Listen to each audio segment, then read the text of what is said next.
Did it work this time? Hi, hello everybody. Come on in. How is everybody doing today? We're doing well over here at Educating Jacob. I hope everybody's having a good week. I'm having a good week. We're doing a lot of testing this week though, so I'm still kind of teacher tired over here, but I can't complain. Still blessed. So, I've had a few people ask what Educating Jacob is all about, so I just wanted to touch on that very quickly. I'm Melissa, and I started Educating Jacob because I have a son who has autism, and we have been on this long journey. When Jacob first was diagnosed, he was younger, and I had no clue what autism was. So we have learned a lot over the years together.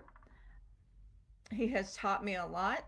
I went back to school and I got a degree in special education because I felt like I needed help in teaching my son. I don't think any of you do. I think that was just all of my own fears and the fact that I didn't have anyone to help mentor me and help me um, with Jacob. So that is what Educating Jacob is about. I am want to spread awareness. That's what these lives are about this month. This is Autism Awareness Month, and I want to reach out to parents and teachers like you. If you have a child or a student who has autism and you struggle in any way, any kind of chaos going on, I've been there, done that, got the t-shirt, so to speak. Um, you can do it. You do not need a degree in special education, but um, you need a plan. You got to have a plan. If you don't have a plan for your child, they're going to have a plan for you, and it's probably not going to work out the way you want it. So you do need a plan. Um, with Jacob, we have a schedule for just about everything. And I'll give you a perfect example of not sticking to your plan and your schedule. Usually on Sundays, Jacob likes to keep his hair short, which is good because it's easy for him to keep clean. He doesn't have to blow dry it and all of that sort of thing. He's got really thick hair, and he's also got stubble now, and it is also really thick. So on Sundays, I usually use the trimmers and give him a buzz cut, which is what he wants. And then I use the clippers to go ahead and shave his beard down because it's so tough when you go to use a razor on it to get a nice, smooth, clean shave. If you don't use the clippers first, it's going to be kind of tough. So I was kind of lazy this Sunday, and even though it's on his schedule, he didn't ask for it, and it wasn't his official work or a chore. So I didn't do it. Well, guess what happened today? Today I had a meeting. I was in school until 3:30. Then I had a meeting from 5 to 5:30, and I started the live to be with you guys at 6 o'clock. Okay, so Melissa came home, and I had to rush to get it done because I came home and he wanted a haircut. He's already, it's already grown out more than he likes, and so I had to get to it. I put it off and didn't do it when I should have done it. So that's where having a schedule works for both of us. I really should have done it Sunday, and I was being kind of lazy and I didn't do it. So, you know, it is what it is. Um, so, who is Jacob? Jacob is my son. He's my second son. He's the baby. And his brother is in Raleigh. He's getting a PhD in engineering. So he can do a lot more math, a lot better than his mama. um, And Jacob was diagnosed between 3 and 4 years old. He did not develop language the way children typically do. I was told that, oh, he's a boy. He'll probably, sometimes they develop language at a later time than girls. That was not the case. It was more than just language. It was a lot of different things. So what I would say to you, if you have a child that things just aren't quite right, they're not developing the language the way they're supposed to, insist on speech. Um, when you go to a speech therapist, if they see other things, they'll say, you need to go ahead and get him on a list to get fully tested. Um, get on everybody's waiting list, and you can learn a lot from the specialist that you go to. You don't have to go get the degree yourself.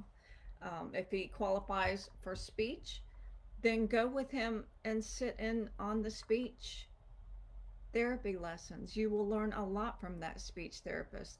I did. I wanted to see what she was doing. So when I was at home playing with Jacob, I could try the same things. Um, don't feel like you're intruding on somebody. Uh, Most of the time, people are happy to help. If you have anything that we haven't touched on or something that you want to know about, send me a direct message or comment on the video when it's posted. I'll be happy to get back with you. If I don't know the answer to have on our next live, I have a network of people around me from working and just doing it for so long. I'll be happy to try to help you find out or send you in a direction where someone can help you. So, what are some effective teaching strategies for children with autism or learning disabilities? Well, visual aids, something that they can see, because a lot of times if you use too much language, you're going to shut down on you, because a lot of children with learning disabilities and especially autism have delays in how they can take the information in and then how they can give it back out to you. It is what it is. If you talk and use too many words, they just give up. It's too hard. They can't process it that fast. They can't. One of the reasons why my son loves movies and uses movie quotes, and it used to confuse me when he was younger, because you think, how can you speak and give me a movie quote, but you can't speak and tell me, give me my milk, or, have a short little conversation with me. The reason is that movie never changes. He's going to watch that movie and it's going to say the same thing every single time he watches it. When you walk in the room and you say hello to somebody, that conversation can go any direction. That's why they don't go out seeking that conversation. They don't know where it's going to go. They don't know what you're going to say, how fast you're going to say it, all of the above. So use visuals and use short phrases, short words. We're trying to get them to engage and understand and feel good about interacting with someone. So don't say so much that you're just going to make them shut down. Use the visual schedules. Schedules are awesome. If you'll use schedules every day, I keep showing you Jacob's. This is what he's going to have tomorrow. It's clearly marked. He can see it. It's got a short chapter book. It's got math. It's got reading. It's got things that he likes, like he loves word searches. So I've got a word search in there, and he can do it in whatever order he wants to do it, as long as it's completed by the end of the day. But typically, he likes to get up, take his shower, take his medicine, get his breakfast, and he grabs his pouch. He wants this done as soon as he can get it done, because as soon as all of the things that he has to do is done, he gets to move into the portion of the day where he gets to choose what he does for fun or to relax. So he's looking. If I don't have this stuff ready, trust me, he's wanting to know why and where is it at, because he wants to knock it out and get it done. And I'm the same way when I go to work. I want to know what I'm doing. You know, in a classroom, you need a lesson plan. You have to have some kind of plan. Um, so use the visual reminders. Use a schedule so that they understand what it is they're doing. They can kind of check it off. They can either take something off of the board to show that it's done already, or do a check mark that it's been done. Whatever you need to do. Use the structured routine, use visual aids, create sensory friendly environments. At school, I have a lot of things like silly putty, or the little poppets,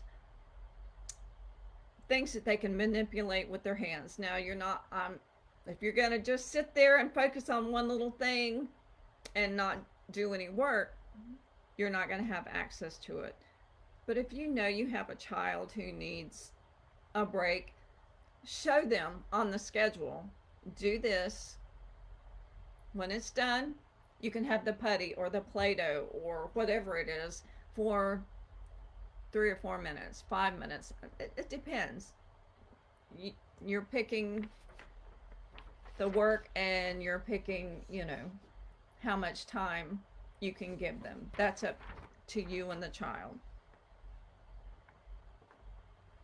Another thing can be like a weighted blanket.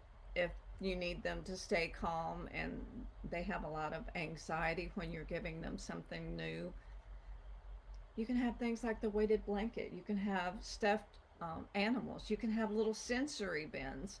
There are tons and tons of things that you can do to give them a break, but feed that sensory need that they have. Tons of stuff that you can do. Let's see. Where can I find reliable resources for educating children with autism, with learning disabilities? You can go anywhere anymore. You can go to just about any store. I have Barnes and Noble.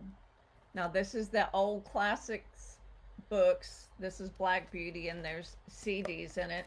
Now, if you're driving a car that still has CD players, I used to love these books for Jake. He wasn't reading yet, but I had to put him in the car. We had to go somewhere. I had a captive audience. It didn't matter. I could put this CD in and hand him the book, and that's what he got to do while we were in the car. Now, when he was really young, it wouldn't be a classic like Black Beauty, but it could be one of those little books on cars, or whatever other Disney movie was that he liked. He would have the book, the CD would go in, and it would start reading. Okay, if you don't have the CD player and you're more high tech and you've got all the other stuff, you can do Audible. Get an Audible story on something that he enjoys. Again, they've got the Winnie the Pooh. They've got all the books. You're engaging them in something that's educational and something that's good for them. And a lot of times they love the voices. They love movies and stuff anyway. So if it's something that they already like, and you can give them a little book to go along with it, that's a win-win situation. You can get from Amazon, and I don't have it this time, but maybe next time I will. You can get little puzzles. Now the pieces aren't falling out while I'm holding it up because I've got it Velcroed. Here's the A. Put it in there and it'll stay. I love Velcro for a lot of reasons. You can have all of the ABCs or just a few of the ABCs taken out, and it can all be in a bag, maybe something like this, or get a bigger bag. You can get Ziploc bags from the grocery store. Put the pieces that need to be matched in there, they can match it together and put it in the done pile. That's them completing your work on whatever schedule, and it was educational. They've done something with their ABCs. Okay? So that would be an ideal activity for a younger child who's learning to read and learning their ABCs.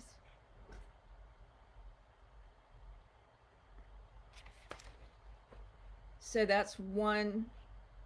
How else can you support your child? Well, understanding. Just like I was saying, understanding that you don't need to use so many words to tell them something. Use visual cues, use pictures. You can just show a picture of a toothbrush, or just show the toothbrush if you're wanting them to go brush your teeth. Surround yourself with people who are already there. Like I said, if he's going to speech, go watch what happens in their speech therapy sessions. You can learn a lot from the therapist. What's the teacher doing?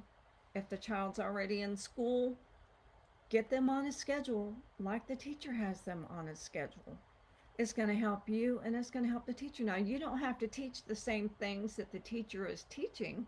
Your schedule can be dinner, a picture of a family at a dinner table.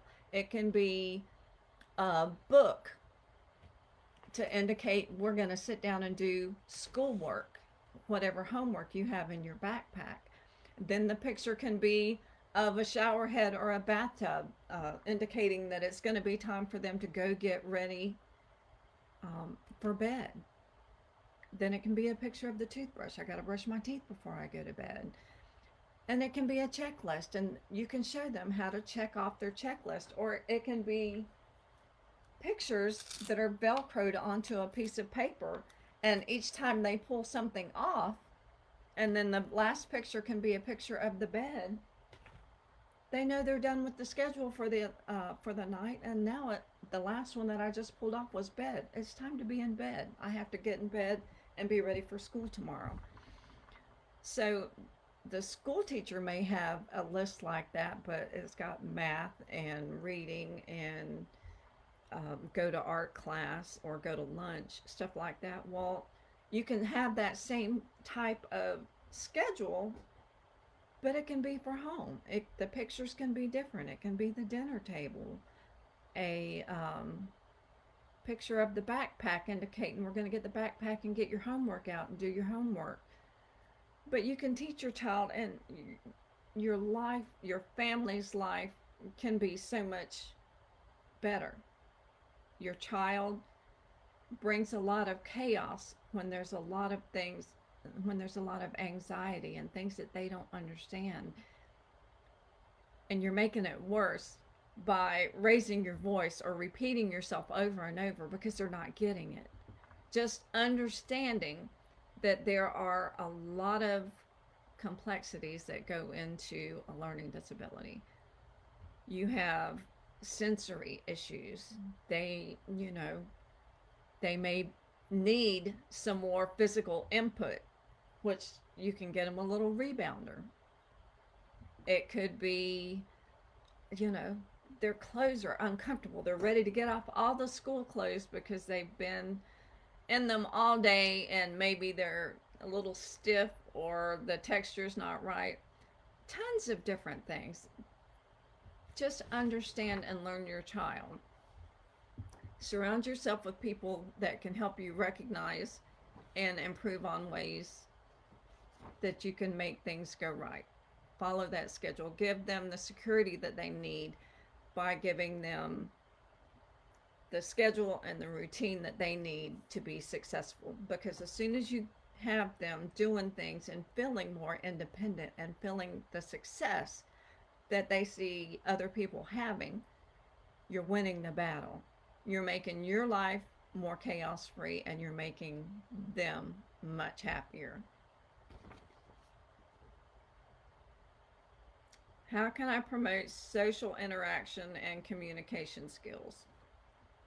Some of the things that I did for Jacob, his older brother, we had trains, the wooden train sets that you could, because he loved Thomas the Train on PBS back then. I don't, you can buy all the videos, you can buy all the trains, you can do all the things.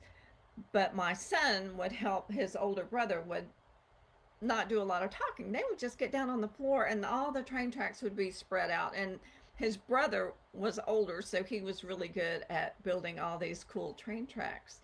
And Jacob could do all of the trains. And of course, by watching his brother, he learned how to build all of the train tracks. So try to find things that are interactive. You also have games, and I put, if you follow me on Instagram or Facebook, you've seen that I've posted before games like Perfection, where you push down the board and you set a timer and it's going to pop up after some time goes by, and you're just putting shapes.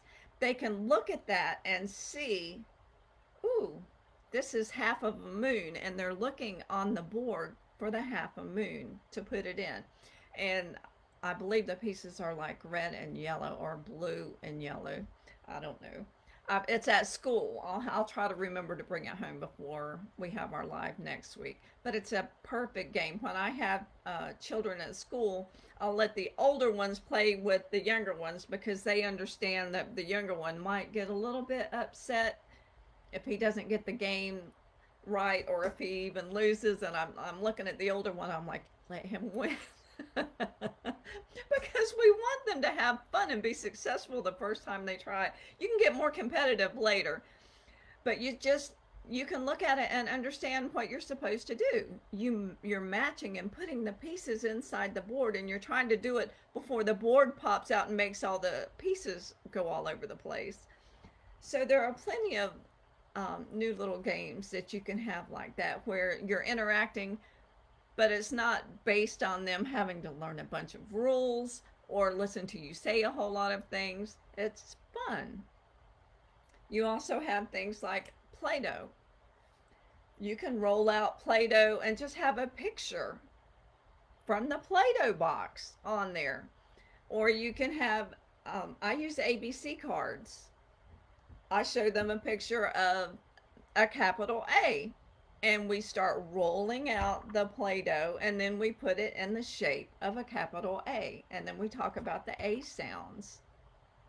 That's something that we're interacting. It doesn't take a whole lot of language, and it's easy for them to see, so they're not anxious over it, and they're still learning. So there are lots of different things. If the child is older, you can have Go Fish, where you have the cards and you're doing matches. Tons of different things you can do.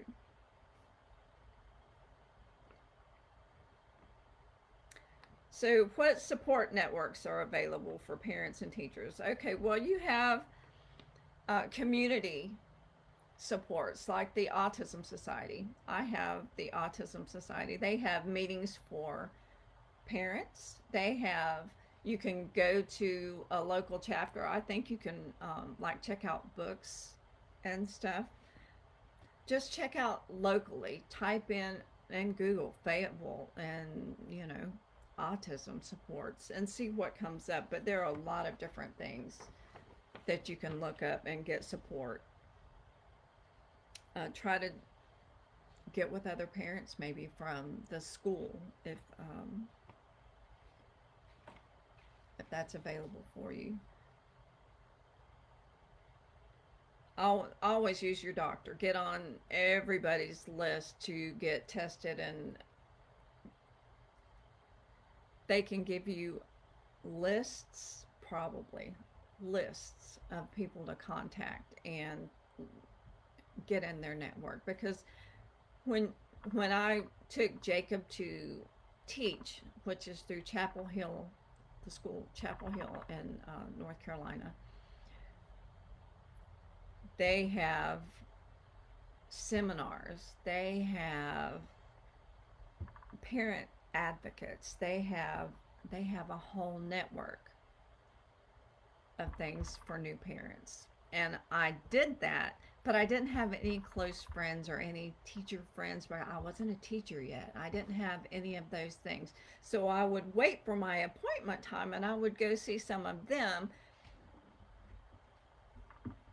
and it helps, but it would help a whole lot if you will use your teachers, use your any moms that you already know that maybe have a child with a learning disability. Try to create your tribe. You need a tribe of people that can help you through this journey, um, to be successful quickly. It took me years, because none of us knew anything about autism.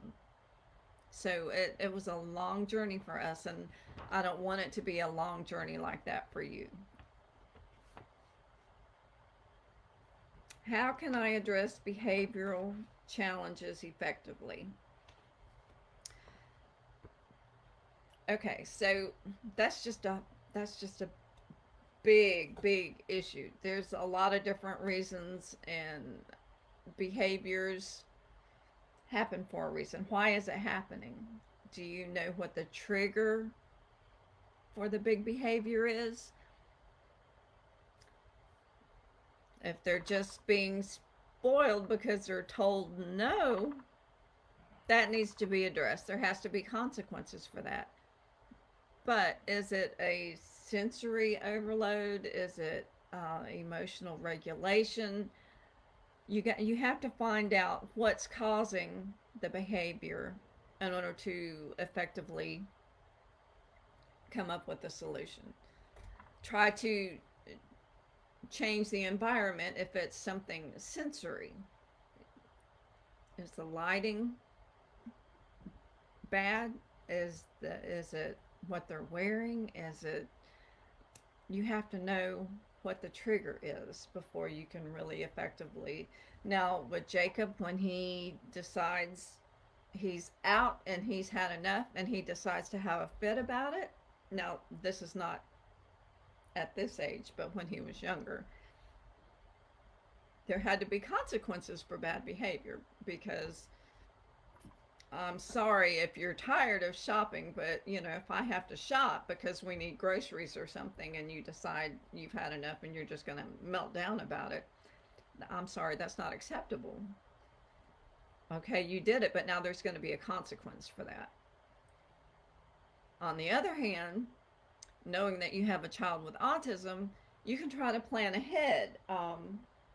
Take things, I don't know, maybe take a snack. Let him have some little goldfish or something while you're trying to shop, or a book, or, I don't know. What is it? What does your child like?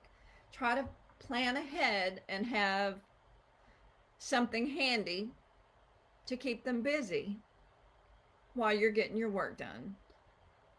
I always had transition items from when we were going from home to the car. And either it was a book like the audio book, or it can be a bag of something. Now this would not work in a car because it's got little markers. Now he could have crayons and a coloring book. Here I've got Play-Doh, but this would be more like if we were going on a doctor's visit or something and I had to keep him active or something. So I wouldn't let him just fall out on the floor with all of this stuff. He would have to sit with me and we could create something together, or I would let him sit with a coloring book, or he would have a book or a favorite toy. But there was always a plan before leaving the house and transitioning to the car. There was a picture of where we were going, whether it was his grandma's house or maybe a picture of a doctor because he had a doctor's visit, and there was a bag with some activities in it and probably a drink and some snacks involved.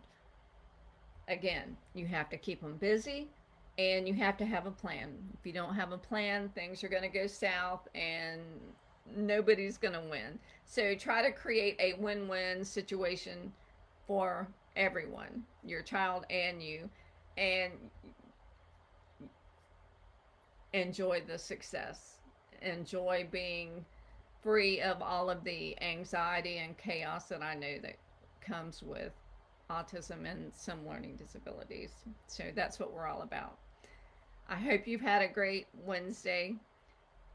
If there's something you want to hear about, send me a direct message or leave a comment. And I hope you have a great day, and I'll see you next week. Bye for now.